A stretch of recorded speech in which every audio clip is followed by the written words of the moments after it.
Comenzamos entonces un nuevo capítulo 13. En el último sermón estuvimos viendo acerca del espíritu inmundo que vuelve al hombre y la explicación que Jesús hacía al respecto de eso, y también quiénes eran los verdaderos familiares o discípulos del Señor, aquellos que hacían y hacen la voluntad del Padre. Entonces ahora estamos en un nuevo capítulo y debemos hacer mención de que este capítulo es otro de los grandes discursos que encontramos en el Evangelio de Mateo.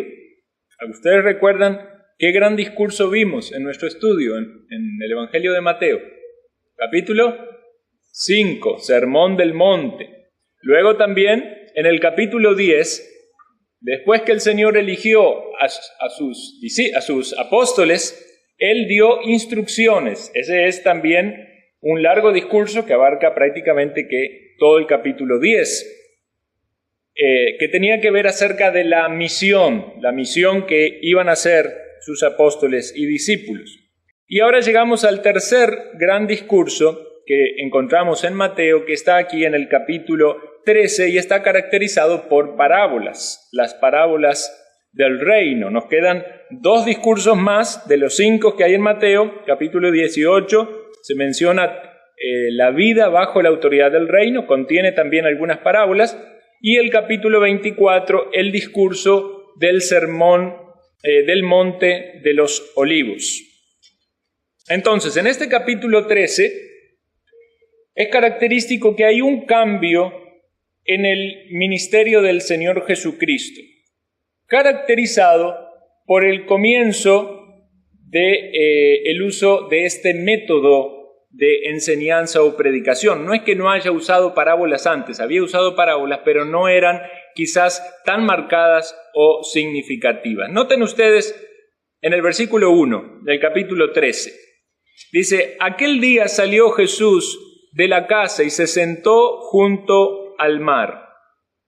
Y le juntó mucha gente, y entrando él en la barca se sentó, y toda la gente estaba en la playa. Notamos ahora que Jesús se empieza a alejar un poco de las sinagogas donde él había estado presente, pero como hemos percibido en los últimos capítulos, había tornado un tanto tensa esa relación con los fariseos y los religiosos de la época, puesto que ya había despertado mucha rivalidad en sus corazones.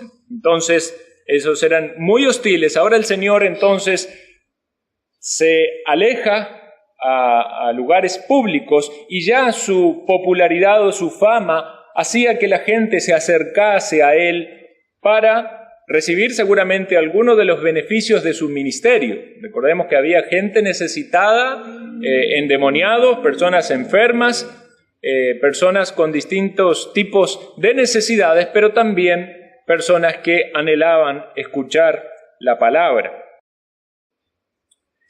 Y notamos cuáles eran las personas o los grupos que estaban en el auditorio del Señor Jesús. Lo mencionamos en el sermón pasado. Había religiosos, opositores, estaban las personas con necesidades físicas o materiales, y estaban aquellos neutrales que oían las enseñanzas del Señor, pero no se comprometían o no respondían efectivamente al llamado del Señor. Y estaban también los discípulos. Este discurso que encontramos en este capítulo parece ser relatado por el evangelista Mateo de forma continua. Si prestamos atención al versículo 53 de este capítulo, dice: aconteció que cuando terminó Jesús estas parábolas, se fue de allí. Entonces, no es que Mateo recopiló distintos eventos de la historia de la vida del Señor cuando él citó parábolas, sino más bien que este fue efectivamente un gran sermón que contenía numerosas parábolas. Ahora, también es particular que en algún momento hay algún cambio de auditorio. Por ejemplo, desde los versículos 10 al 17, en este capítulo, notamos que el Señor habla con sus discípulos. Y ya vamos a profundizar un poco más en ese texto. Ese va a ser el pasaje que voy a tomar hoy y vamos a sacar algunas aplicaciones. Entonces, necesitamos hacer una introducción acerca de las parábolas. De hecho, este es el tema del capítulo, ¿verdad? Y si pudiéramos ponerle un título, sería efectivamente la introducción acerca de las parábolas. ¿Qué es una parábola? Bueno, la parábola ha sido definida de una manera sencilla, diciendo, es una historia terrenal con un significado celestial. Quizás la forma más fácil de que podamos recordarla es esa. Una historia terrenal con un significado celestial. Otros han dicho que se trata de una historia que tiene dos niveles de significado. Uno que es literal y otro que es figurado. Quizás un significado más amplio del concepto de parábola sería decir que es un discurso llamativo o que es algo común de la vida cotidiana, que sirve para estimular el pensamiento y considerar la importancia de las cosas espirituales. Es efectivamente lo que el Señor está haciendo. Cuenta una breve historia que está estimulando el pensamiento y la consideración de los asuntos espirituales. Ahora, una parábola puede tener la forma de historia, es decir, un relato de acontecimientos, o puede ser una comparación o símil, que es el nombre que se le utiliza en la figura lingüística, o puede ser una metáfora, pero siempre va a tomar elementos de la vida cotidiana y el propósito es enseñar una verdad espiritual, una verdad espiritual. Una parábola no es lo mismo que una fábula. Digamos, una fábula es un relato ficticio y muchas veces inverosímil, ¿verdad? No se puede creer, ¿verdad? En una fábula hay cosas mágicas. En una parábola, en cambio, el relato puede ser ficticio, pero es creíble, es algo verosímil, algo que efectivamente puede suceder o ha sucedido. También las parábolas tienen diferencias con las alegorías. En una alegoría, por ejemplo, encontramos que cada uno de los elementos que son colocados en la alegoría tiene un significado. Algunos de ustedes han leído las crónicas de Narnia o el famoso libro de John Bunyan, El progreso del peregrino. Eso es una alegoría. Uno va leyendo una historia y cada uno de esos personajes tiene un significado. En el caso de las parábolas, no todo detalle tiene su significado. Muchas veces querer interpretarlo como alegoría nos puede llevar a una mala interpretación de la parábola, incluso a incorrectas aplicaciones o a incluso una falsa doctrina. Algunos se debaten si hay parábolas que contienen alegoría, que sería otro aspecto del estudio, pero básicamente la mayoría de las parábolas no deberían ser consideradas alegorías. Entonces, las parábolas son historias reales de las cuales es posible sacar una o algunas pocas verdades fundamentales. Cuando decimos reales, porque dije antes ficticias, ahora digo reales, el énfasis es que puede ser que es de la vida real, ¿verdad? O que puede ser real, o si bien es ficticio, tiene que ver con la realidad, no es algo netamente imaginario y que no puede concretarse. Se encuentran parábolas en el Antiguo Testamento. También hubo pensadores o filósofos que antecedieron al Señor Jesús que utilizaron parábolas en sus enseñanzas y en sus discursos. Sin embargo, nadie utilizó la parábola como una herramienta lingüística con tanta frecuencia y tan bien como lo hizo el Señor Jesús. Realmente Él fue el experto en las parábolas. Este fue su método de enseñanza y de evangelismo por excelencia. Más de 1/3 de los dichos del Señor Jesús fueron parábolas. Y seguramente si a usted le preguntan acerca de alguna parábola, pensará en las parábolas que conoce de Jesús y con dificultad podrá citar alguna parábola de otro autor. Ahora, ¿cuál es el tema de estas parábolas? Porque en las parábolas del Señor Jesús hay distintos temas, pero en este caso puntualmente, Mateo capítulo 13, el tema es el reino de los cielos. Y esto queda claro porque de las 7 parábolas que aquí encontramos, excepto de la primera, en las 6 que siguen, se utiliza esa frase bastante insistente que dice, el reino de los cielos es semejante.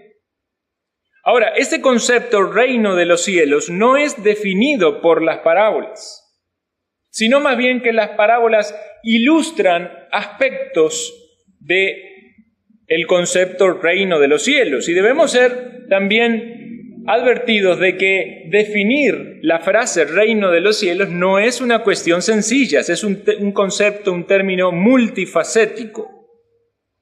Pero las parábolas nos ayudan a comprender estas verdades concernientes al reino. Y recordemos que en el Evangelio de Mateo esto es muy importante, porque Mateo escribe su Evangelio centrado en un auditorio judío, aunque todos somos bendecidos siendo también gentiles, pero él escribe a los judíos y para los judíos había una importancia mayor en el entendimiento del cumplimiento de la promesa del Mesías que iba a reinar. Entonces, el Mesías, el Cristo, el que iba a reinar, el que los iba a liberar de la opresión en ese entonces por el gobierno, el imperio romano, pero también sufriendo de las malas administraciones del mismo judaísmo. Ellos anhelaban y esperaban el cumplimiento de la promesa del rey que venía. Entonces, este es el énfasis del Evangelio de Mateo, y esto es lo que a lo largo del ministerio del Señor Jesucristo se quiere presentar. Él tiene todas las evidencias de ser el rey, de ser el Mesías, las obras que hace, los milagros, su poder, sus palabras y sus enseñanzas. Entonces el Señor aquí está enseñando acerca del reino de los cielos.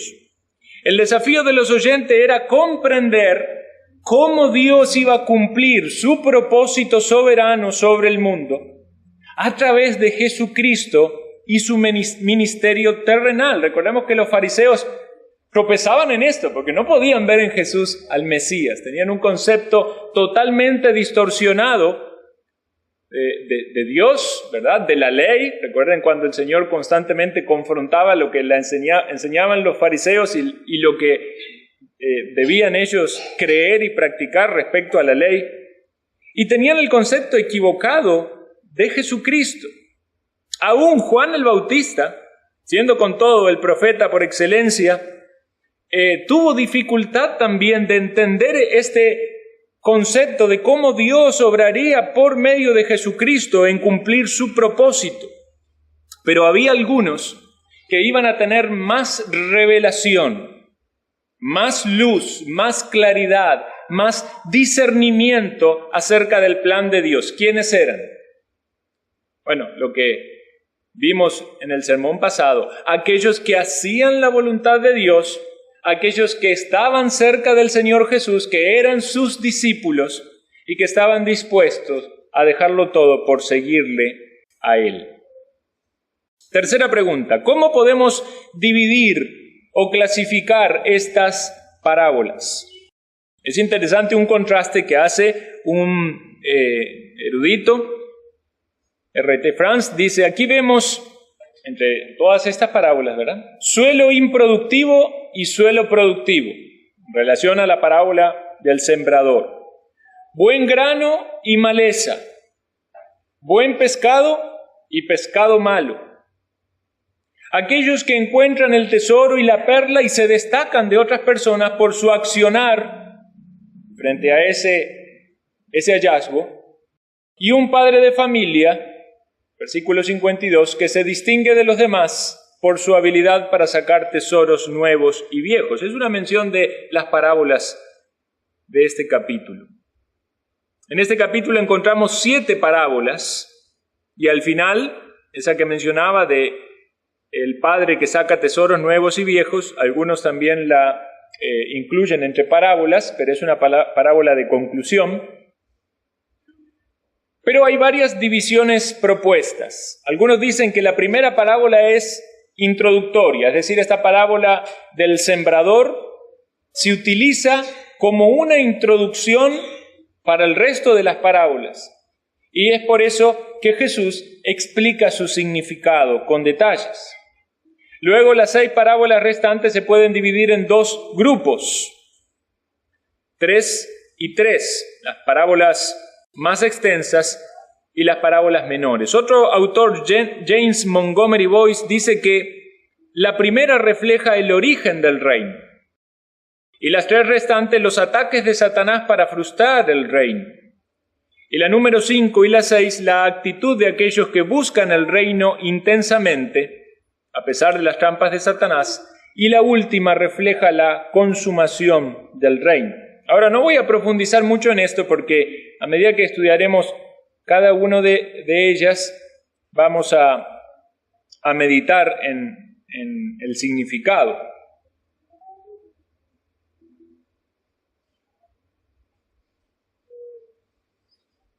Pero consideremos otra pregunta a modo de introducción, y en esta nos vamos a detener por el resto del estudio. ¿Cuál fue el propósito de Jesús de enseñar por parábolas? ¿Cuál fue el propósito de Jesús de enseñar por parábolas? Entonces, de los versículos 10 al 17, encontramos allí la respuesta. De hecho, muchas Biblias colocan de subtítulo propósito de las parábolas. En el versículo 10 se nos dice que los discípulos le dijeron, ¿por qué les hablas por parábolas? Pensemos, cuando ellos dicen, ¿por qué les hablas? ¿Quiénes son les? Evidentemente son las multitudes, porque el Señor estaba en la barca y enseñaba a las multitudes. Es probable entonces que esa pregunta haya sido hecha en la intimidad con los discípulos. Algunos sugieren que, como el Señor estaba en la barca enseñando, los discípulos estaban con Jesús en la barca. Pero luego de enseñar la parábola del sembrador, entonces hizo ahí un break, un receso, y en esa cercanía los discípulos le preguntaron, ¿por qué les enseñas por parábolas? Entonces lo que el Señor dice es algo para el grupo de los discípulos o de los apóstoles, y no todos lo escucharon. Y es bastante lógico considerar esto, aunque es una inferencia. Cuando el Señor responde a ellos de esta pregunta, ¿cuál es el propósito? O sea, ¿cuál es la razón de usar este método? Hace un fragmento del libro del profeta Isaías. Isaías 6, del 9 al 10. Y es un pasaje que habla de la manera en la que la gente, en tiempos del profeta Isaías, negaba aceptar la dirección divina. Dice que aunque la gente oyó las palabras, no las entendió y no quiso efectivamente entenderlas. Esa fue la culpa del pueblo en los días de Isaías, y era Isaías el que transmitía la palabra de Dios como profeta. Pero también entonces, al aplicar el Señor esto a su contexto, lo que está diciendo es que es la culpa del pueblo no querer aceptar la revelación divina. Y en el versículo 13 concluye: por eso les hablo por parábolas, porque viendo no ven y oyendo no oyen, ni entienden. De manera que se cumple en ellos la profecía de Isaías, es decir, la profecía de Isaías se cumplía entre las personas en el tiempo de Isaías y también se cumple con las personas en el tiempo de Jesús. Consideren esta frase también de teólogo Franz. Dice: mientras que para algunos la parábola puede transmitir la iluminación, para otros tal vez solo profundizan su confusión. Otro teólogo, Leon Morris, dice: la parábola es un poderoso método de enseñanza, pero tal vez se requiera cierto grado de compromiso en los oyentes si realmente quieren entender lo que una parábola está diciendo. Vamos considerando entonces el propósito. Vean, es ridículo pensar que cualquier persona puede entender una parábola.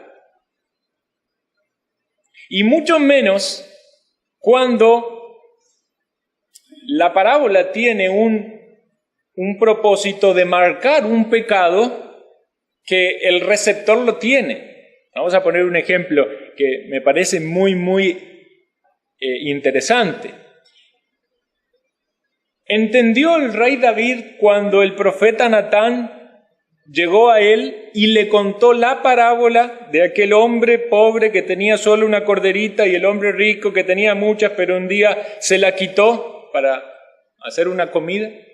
¿La entendió él en primera instancia? ¿Verdad que no? Más bien esbozó su juicio contra tal persona. Pero luego escuchó de parte del profeta Natán: tú eres aquel hombre. Y ahí cayó la peseta, como dicen. Ahí entendió el significado de la parábola. Entonces, en las parábolas que no contienen explicación, ¿verdad? Porque hay parábolas que el mismo Señor la explica, va a ser más fácil. Pero aquellas que no contienen explicación, debemos reconocer que es un terreno difícil de transitar. ¿Qué podían hacer aquellas personas que estaban escuchando las parábolas del Señor y no recibían una explicación? Bueno, tenían dos opciones.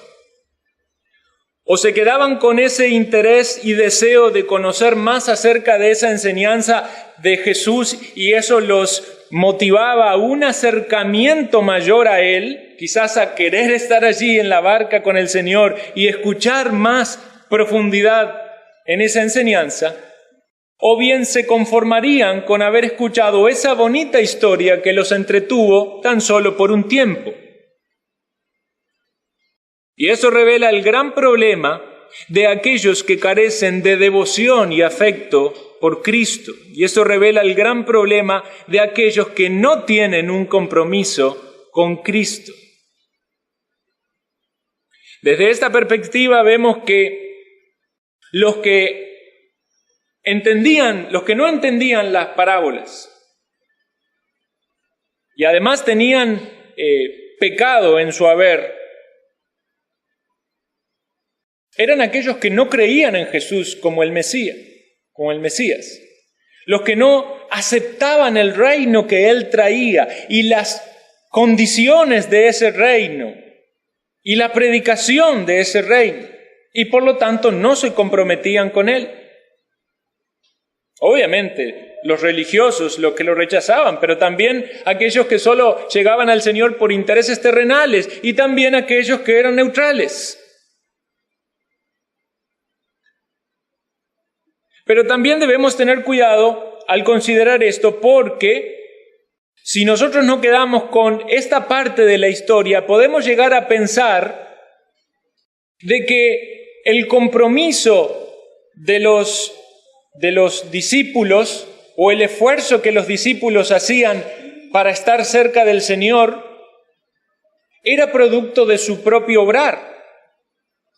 Y es por eso que entonces, porque ellos se esforzaban y estaban cerca del Señor y se comprometían, entonces tenían revelación. Pero el texto más bien nos va a mostrar todo lo contrario. No es una cuestión de obras, es una cuestión de la gracia del Señor. Vean por favor el versículo 11.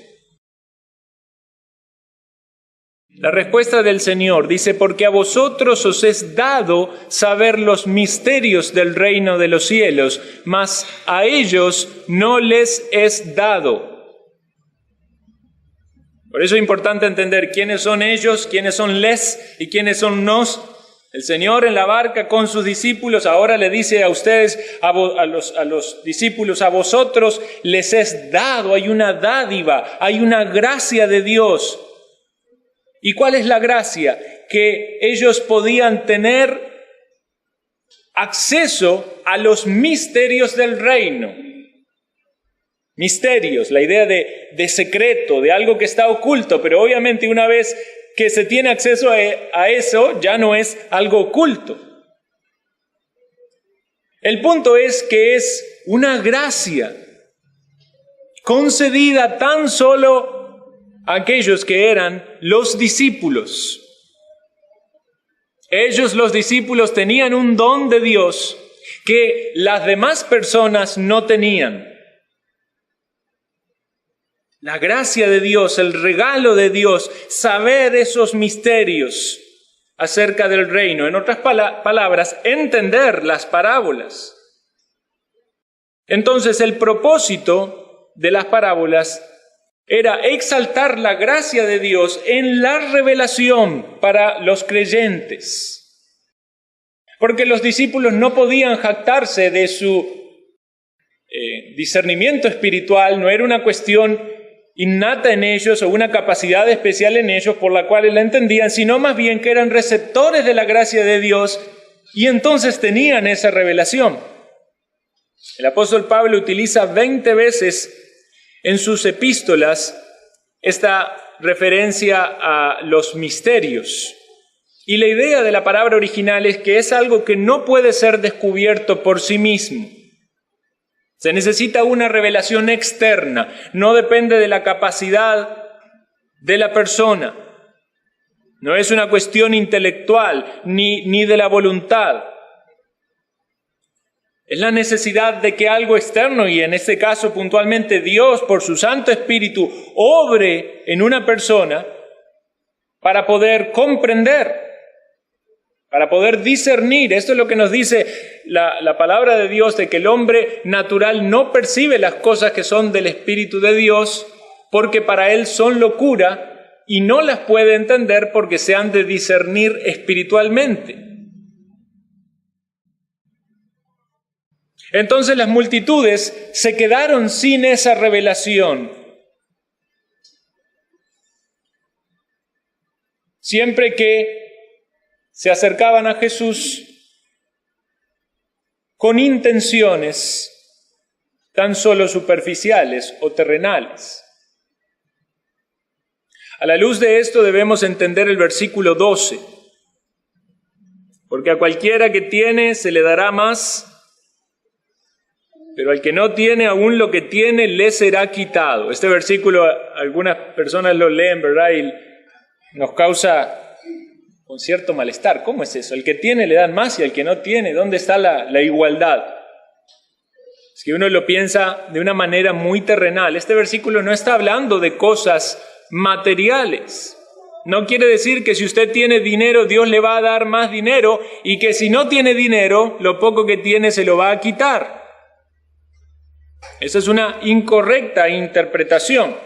Aunque algunos dicen que es tomado de la vida terrenal, de algún refrán, y que pudiera hacer referencia a aquellos que teniendo dinero sabían cómo invertirlo y así obtener más, y aquellos que siendo pasivos lo perdían.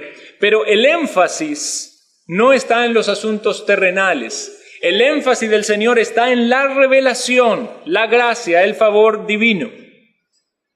Considere entonces esto: ¿tiene usted revelación de Dios en el entendimiento de su palabra? ¿Qué hace usted con eso? ¿Se esfuerza por poner en práctica lo que Dios le muestra o es tan solo un oyente superficial como las multitudes? ¿Está interesado en tomar con seriedad lo que Dios dice y utilizar las enseñanzas de la palabra de Dios como medio de gracia para crecer espiritualmente o es tan solo una cuestión intelectual? En términos prácticos, podríamos decir o preguntarnos, ¿está usted creciendo en su compromiso con Dios?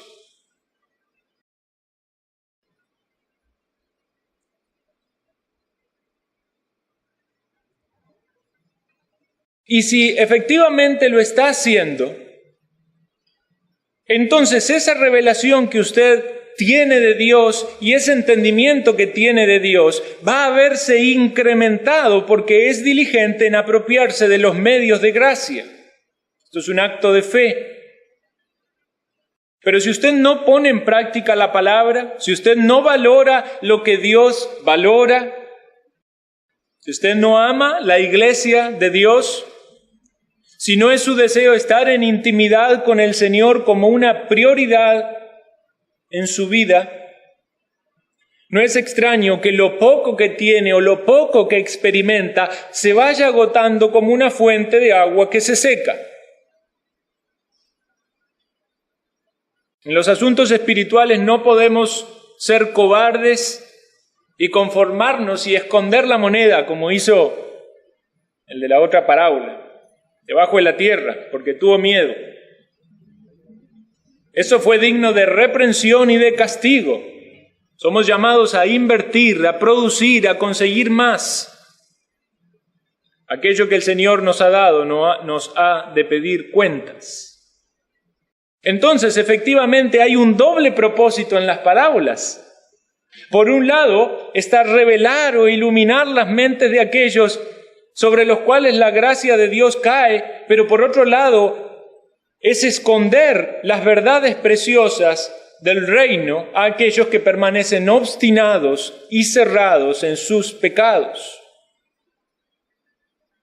Entonces debemos considerar inevitablemente que detrás de estos textos subyace el tema de la elección de Dios. Eso es vital en el entendimiento de los propósitos de Dios.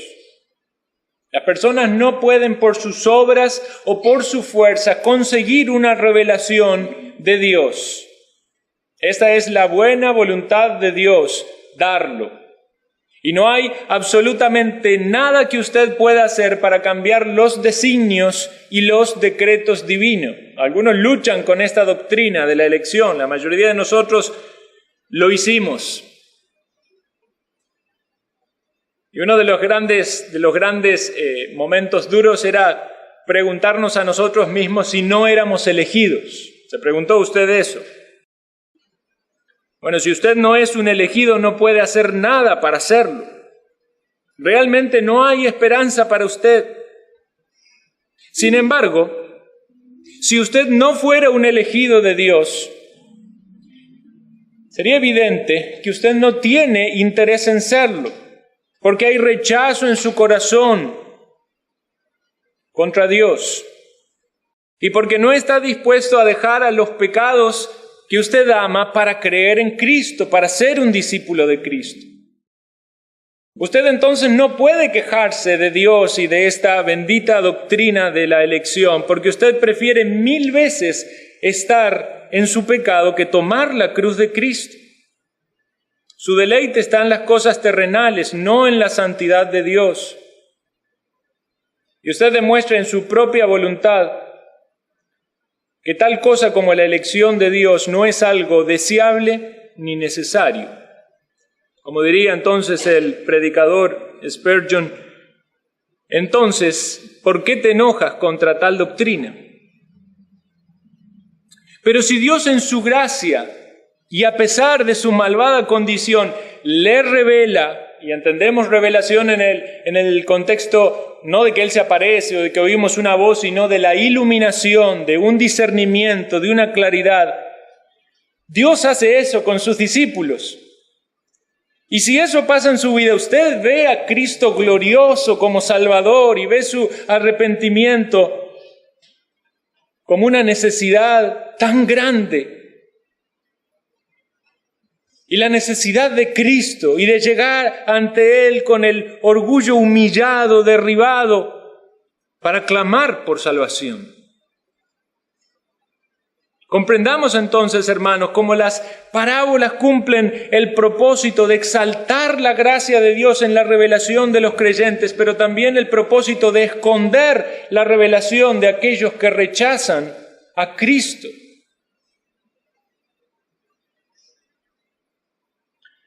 Hay un versículo paralelo en Marcos capítulo 4, versículo 12, dice: para que viendo vean y no perciban, y oyendo oigan y no entiendan, para que no se conviertan y les sean perdonados los pecados. Y es bien fuerte la manera de expresarlo de Marcos. Dice el pastor Sproul, dice: mientras que el pasaje de Mateo se pone en relieve la responsabilidad moral de los que rechazan a Cristo, la inclusión del pasaje de Isaías ilustra la compatibilidad de la doctrina de la elección de Dios con la responsabilidad humana. Estas dos cosas deben estar siempre presentes en este tema.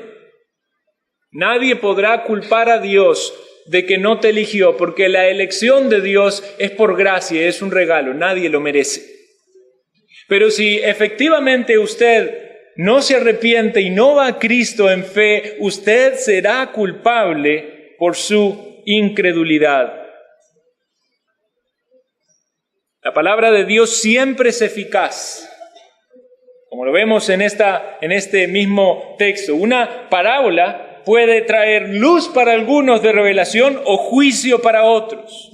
Una persona dijo que la palabra es como el calor del sol. A la mantequilla la derrite, al barro lo endurece. Pero usted no puede hacerse mantequilla o barro por sí mismo. Está solamente en el poder de Dios transformar el barro en mantequilla, y solo Él puede hacer milagros. Quizás por eso Mateo coloca toda esta serie de parábolas, y precisamente el Señor Jesús en este punto de su ministerio empieza a enseñar por parábolas, porque antes hizo tantos milagros y demostró que tiene tanto poder, pero ahora va a ser demostrado un poder mucho mayor, el de transformar los corazones endurecidos por el pecado. ¿Quién es el que puede transformar al más vil pecador? ¿Quién es el que puede perdonar tus pecados?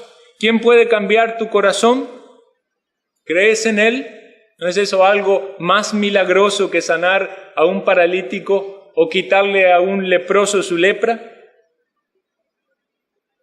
Dice un comentarista acerca de esta frase: porque viendo no ven, que es una construcción en el hebreo que habla de un sentido en esta expresión, viendo, pero un sentido más profundo en la expresión, no ven.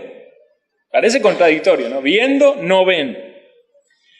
San Agustín lo explicaba de la siguiente manera: es como un hombre que está viendo un poema en un idioma extranjero que no conoce. Entonces él mira ese poema y puede admirar las letras o la caligrafía y hasta puede suponer el sonido, pero en realidad el significado principal permanece oculto. Y lo mismo sucede al oír. Usted puede poner la televisión y oír un periodista hablando en ruso, y quizás se maraville de esos sonidos hasta alegrarse por el acento, pero permanece ignorando lo que oye. Podría ser de que si se topa con una persona que habla otro idioma que usted desconoce, le esté incluso ofreciendo comida y usted tenga hasta hambre, pero aún así no podrá comprender. Podría ser que hasta le esté diciendo dónde hay un tesoro escondido, y aún así usted no tendría revelación. Así pasa con la revelación de Dios. Y una de las tristes experiencias que viven los incrédulos es que no pueden comprender la Biblia. Y si la leen y la meditan, es algo tan superficial y tan terrenal, pero cuando hay un verdadero hijo de Dios, hay discernimiento, las escamas caen de sus ojos y pueden ver en la palabra de Dios al mismo Dios obrando y hablándole. Hay una conexión con la Biblia porque hay vida espiritual y porque Dios habla por su palabra. Estimados hermanos y amigos, hay un gran pesar en nuestro corazón cuando consideramos las personas que vienen aquí y escuchan la palabra de Dios, pero no tienen frutos espirituales. Quizás están entre nosotros mucho tiempo, pero no hay evidencia de que sean discípulos del Señor, no hay evidencia de que están en la barca, no hay evidencia de que entienden lo que el Señor habla. No hay evidencia de que tengan revelación. Podríamos suponer con cierto grado de certeza de que están aquí, pero viendo no ven y oyendo no oyen. Y con tristeza podemos considerar seriamente que no son verdaderos creyentes. Hay adultos, hay jóvenes en esta condición. No muestran amor por el prójimo, no tienen ningún interés en el servicio a sus semejantes, viven centrados en sí mismo, en su egoísmo, en su materialismo terrenal. La iglesia no le importa, no es algo que llame su atención. También hay niños. No sé si los niños ya están todos dormidos o alguno me está escuchando. Veo algunos por ahí. Pero niños, ustedes pueden venir aquí a la iglesia, pueden cantar canciones a Dios, pueden aprender versículos de memoria, pero con su conducta demuestran todavía que no conocen realmente a Jesús. Lo conocen sí de nombre, pero no lo conocen en su corazón, porque todavía son desobedientes a sus padres, en gran manera, porque todavía no dejan la mentira, porque todavía hay mucho egoísmo en su corazón. Niños, ¿han conocido realmente ustedes a Cristo? ¿Se les ha revelado Dios por su palabra de tal modo que reconozcan su pecado y la necesidad de creer en Cristo y que Él te salve? Muchos aquí clamamos a Dios que les salve a ustedes desde temprana edad.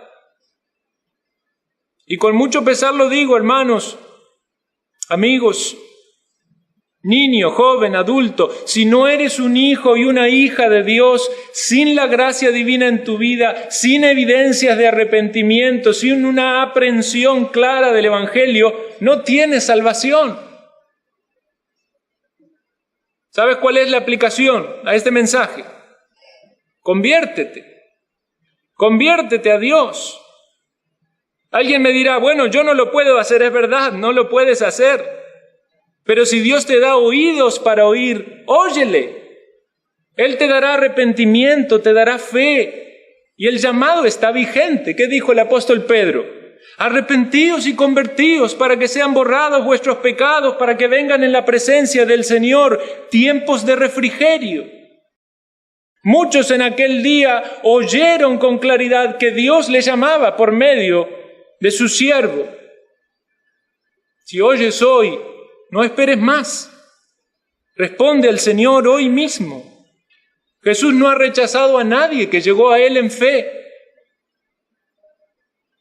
Algunos pueden decir, bueno, yo soy un discípulo, yo amo a Cristo, yo estoy en comunión con Él, yo estoy comprometido con Él, gloria a Dios, mi hermano. Pero también para nosotros hay aplicación. ¿Ves en este pasaje la maravillosa gracia de Dios en tu vida?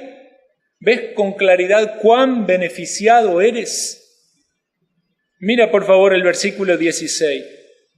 Pero bienaventurados vuestros ojos porque ven y vuestros oídos porque oyen.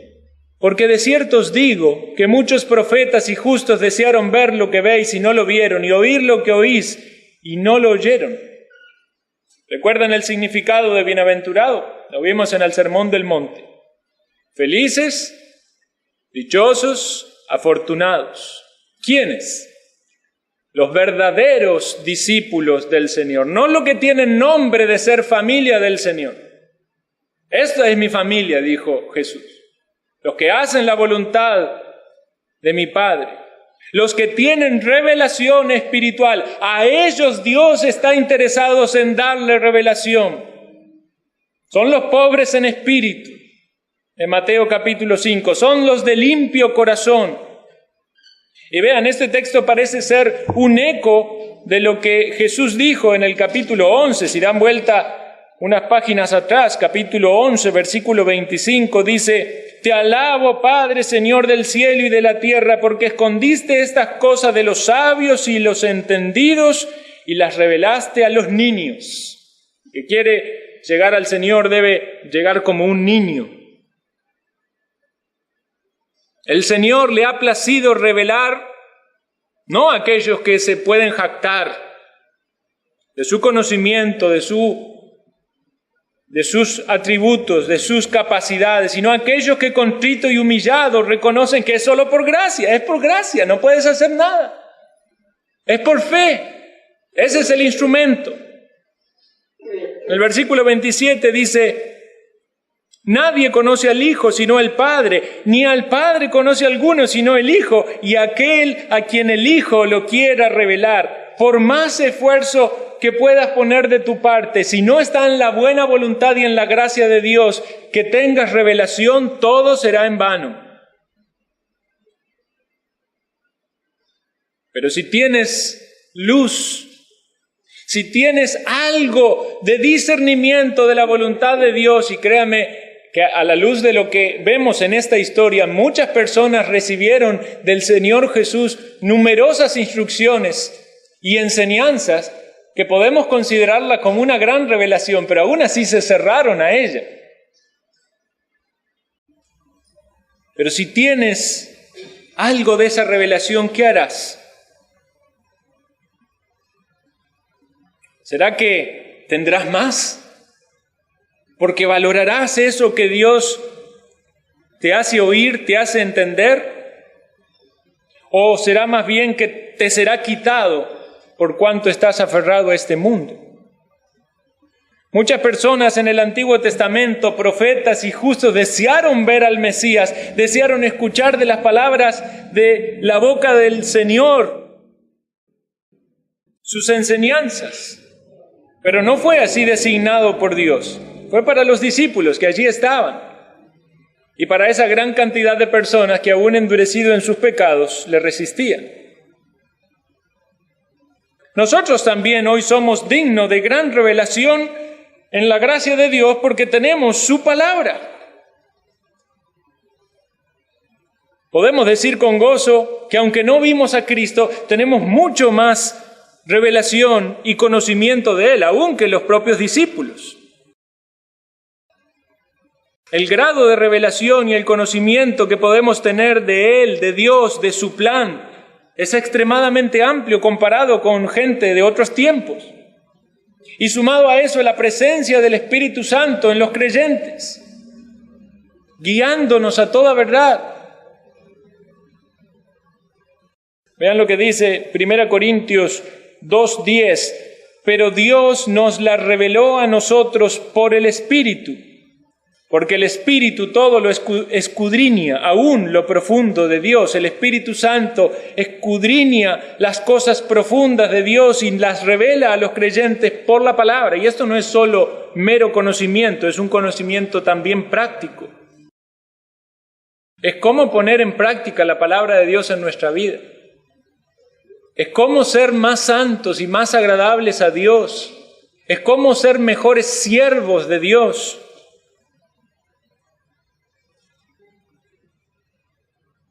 Queridos hermanos, ¿cuánto valoramos la revelación y la gracia de Dios en nuestra vida? ¿Y cuánto debe mejorar nuestra vida a la luz de esa revelación que tenemos? ¿Acaso estamos estancados en nuestra vida espiritual? El Señor nos ha dado conocimiento de Él y hemos avanzado en la piedad, pero quizás falta mortificar ciertos pecados conocidos. Y entonces no tenemos más revelación, no tenemos más avance en la piedad. Quizás falta que seamos más constantes en nuestros hábitos piadosos.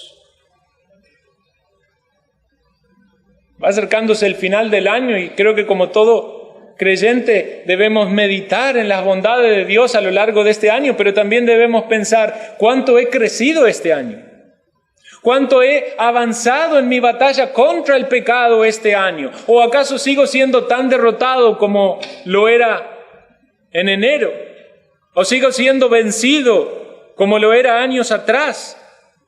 O peor aún, ¿no será que alguien está retrocediendo y más bien antes estaba con fervor para Dios y para el servicio y ahora está enfriado en las cosas espirituales por no dar los pasos correspondientes, arrepentimiento, confesión y obediencia a lo que el Señor pide? Consideremos esto, hermanos, que para mí es una gran exhortación. ¿Cuántas personas que antes iban a otras iglesias, ¿verdad? Íbamos a otras iglesias, que no teníamos el entendimiento doctrinal o podemos decir la revelación, la luz que ahora tenemos?